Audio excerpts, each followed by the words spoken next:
Hello friend, welcome to my YouTube channel Satrang Jeevan के। प्रणाम आप सभी को। आशा करते हो आप सब बहुत अच्छे होंगे। दोस्तों, आज की हमारी कथा प्रसंग है विमलेश्वर महादेव की कृपा। तो आइए सुनते हैं ये सुंदर सा प्रसंग। इंदौर राज्य के नेमाड़ प्रांत में बड़वाह नामक एक शहर है। उससे करीब 3 मील दूर रतनपुर नाम का एक गांव है। रतनपुर के दक्षिण की ओर 3 मील दूर नर्मदा के तट पर श्री विमलेश्वर महादेव का विशाल मंदिर है। यह मंदिर सैकड़ों वर्ष पुराना है और एकांत स्थान में बना हुआ है।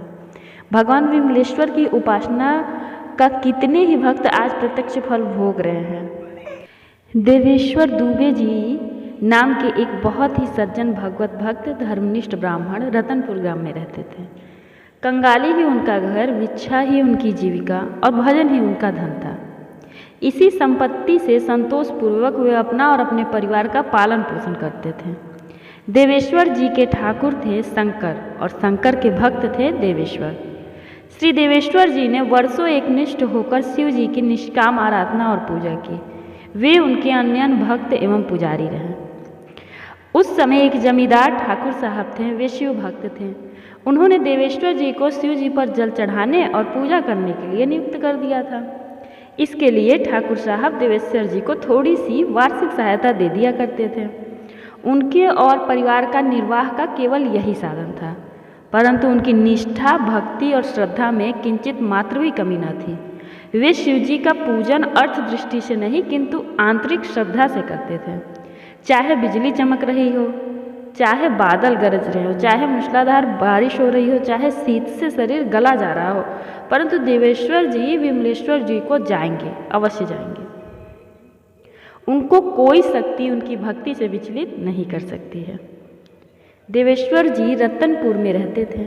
मंदिर वहाँ से 3 मील था। बरसात के दिनों में जांघों और कमर तक चारों ओर मार्गों में पानी भर जाता था। नेमाड़ी चिकनी मिट्टी में देवेश्वर जी के जांघों तक धंस जाते थे।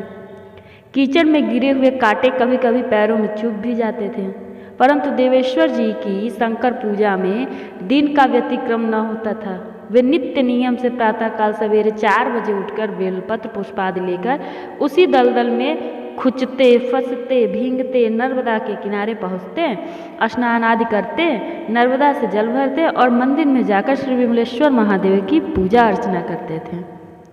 कार्य तो कोई भी हो व्यर्थ नहीं जाता, परिश्रम का फल मिलता ही है। फिर भगवत पूजा के विषय में क्या पूछना, भगवान ही उसके हो जाते हैं।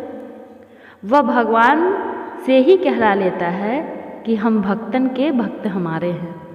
उसमें भी शंकर जी की उपासना, आशुतोष और हरदानी जी की पूजा। फिर भला क्या क्यों न फल मिलेगा, क्यों न सिद्धि प्राप्त होगी। जो उनके ध्यान में मग्न होगा उसका आनंद अच्छा है। देवेश्वर पर विमलेश्वर प्रसन्न हुए। शिव जी के प्रत्यक्ष दर्शन करके देवेश्वर जी का हृदय गदगद, शरीर पुलकायमान, वाणी मौन हो गई।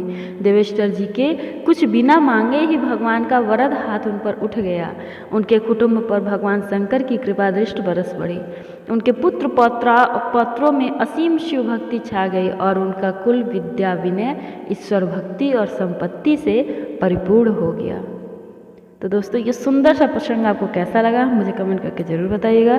Thank you for watching my video on my YouTube channel. Keep smiling, please like share and subscribe my channel. मेरी और भी ऐसी वीडियोज़ के लिए बने रहिए मेरे चैनल सतरंग जीवन के साथ। Thank you.